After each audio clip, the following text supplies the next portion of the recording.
Découvrez les bienfaits du Régime du cerveau. Le cerveau occupe 2% de notre corps, mais consomme 20% du glucose que nous ingérons quotidiennement. Cependant, lorsque l'été ou les vacances approchent, nous nous soumettons à des régimes toujours plus stricts et restrictifs qui le privent des nutriments dont il a besoin. Nous faisons souvent des régimes pour mincir, ou tout du moins pour ne pas prendre de poids. Pour cela, nous allons à la salle de sport pour ne pas perdre notre silhouette. Cependant, nous nous préoccupons que très peu du muscle vital qu'est le cerveau. Saviez-vous qu'il existait un régime du cerveau? Découvrez-le dans cet article. Le Brain Fitness. est une technique qui a pour objectif d'améliorer la qualité de vie, de contrôler le stress, d'éviter les maladies neurodégénératives et d'avoir plus de mémoire et d'intelligence.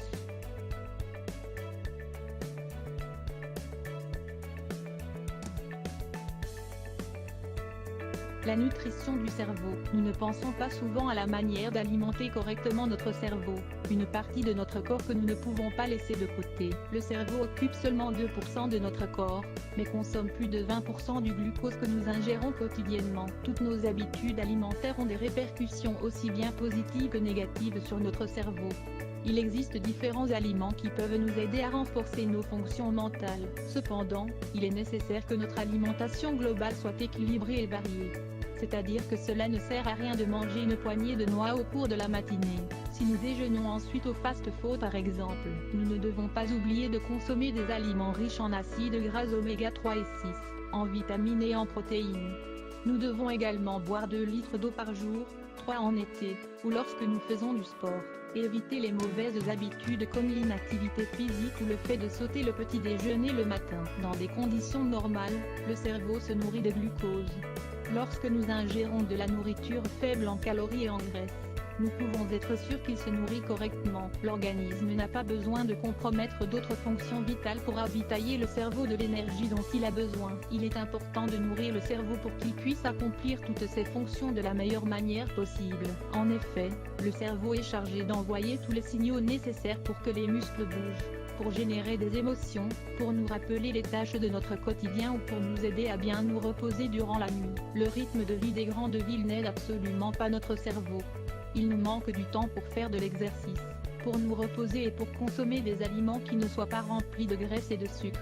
Nous mangeons souvent mal, trop rapidement, et nous suivons des régimes stricts et restrictifs une fois l'été en vue, pour mincir, ce qui n'apporte rien de bon à cet organe si précieux. Dans tous les cas, nous ne ferons pas à notre corps les nutriments nécessaires à son bon fonctionnement, et cela affecte notre cerveau également. Commencez par prendre soin de votre organisme dans sa totalité pour prévenir la survenance de tout type de maladie. Un cerveau bien nourri est synonyme d'une plus grande énergie, d'une attention bien meilleure, d'une concentration et d'une mémoire bien plus affûtée. Les aliments qui ne peuvent pas manquer à un régime du cerveau. Au sein du régime du cerveau, ces aliments doivent être ingérés obligatoirement chaque semaine, voire chaque jour. Rappelez-vous de les inclure dans vos repas et menus quotidiens, et vous commencerez à remarquer des résultats en très peu de temps.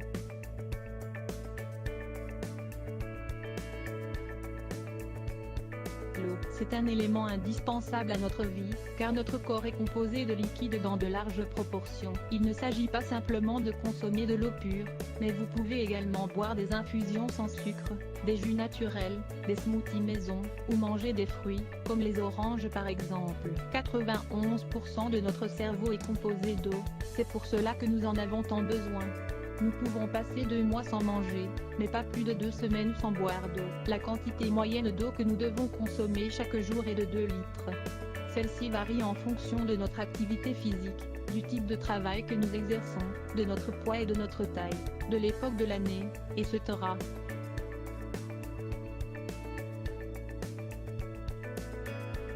Le brocoli, c'est l'un des meilleurs légumes qui soit, et il ne doit pas manquer dans votre régime quotidien. C'est des légumes crucifères, et il est également conseillé de manger du chou-fleur et des choux de Bruxelles. Ils contiennent beaucoup de protéines, peu de calories, beaucoup d'eau et de nombreuses vitamines A, B, C, E et K. De plus, ils apportent de l'acide folique, des flavonoïdes et de la lutéine. Le brocoli, comme les autres crucifères, est excellent pour éviter la perte de mémoire, car il a un grand pouvoir antioxydant.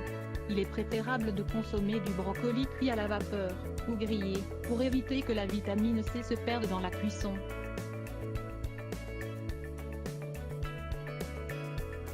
L'avoine. Vous pouvez consommer cette céréale avec du jus d'orange, du lait ou du yaourt. Elle apporte une grande quantité de protéines et d'acides aminés, mais également des graisses insaturées, des vitamines B et E, du magnésium, du potassium et du sélénium. Elle est très nutritive et agit positivement sur notre mémoire. Une recette de grand-mère à l'avoine très bonne pour le cerveau se compose d'une tasse de lait chaud avec 2 cuillerées de flocons d'avoine, et du miel. Elle est idéale pour bien dormir le soir lorsque les jours se rafraîchissent.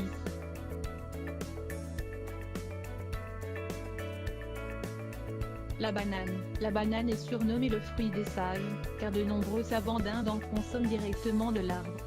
Elle a des sucres positifs, de la vitamine B et C, du calcium, du phosphore, du potassium et du magnésium.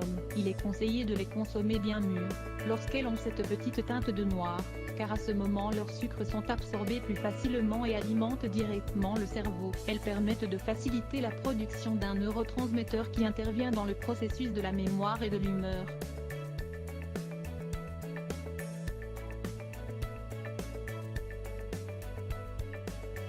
Le thé vert. Cette infusion originaire d'Orient contient de nombreuses propriétés. Elle ne fermente pas, dispose de beaucoup d'antioxydants, mais aussi de manganèse et d'acide oxalique, par exemple. Elle empêche le développement de tumeurs, est hautement dépurative et protège les fonctions cérébrales. Elle peut également être utilisée dans des régimes amincissants pour brûler